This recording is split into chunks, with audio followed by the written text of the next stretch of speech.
ലോകത്തിലെ ഏറ്റവും അപകടകാരിയായ nuclear bomb ഏതായിരുന്നു? അതിപ്പോഴും ഏതെങ്കിലും ലോകരാജ്യത്തിൻ്റെ കൈകളിലുണ്ടോ? നമുക്കത് ഈ വീഡിയോയിൽ നോക്കാം.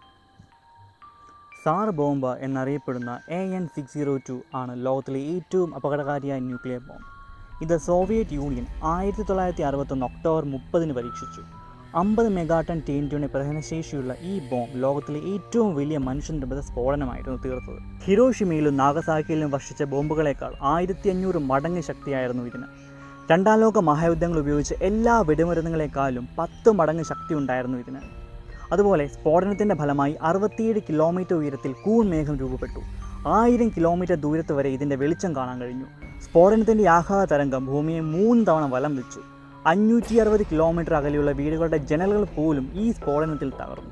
ഈ ബോംബ് രൂപകൽപ്പന ചെയ്തപ്പോൾ 100 മെഗാടൺ ശേഷി ഉണ്ടായിരുന്നു. എന്നാൽ റേഡിയേഷൻ്റെ അപകടം കുറയ്ക്കുന്നതിന് വേണ്ടി അതിൻ്റെ ശേഷി 50 മെഗാടണായി കുറച്ചു.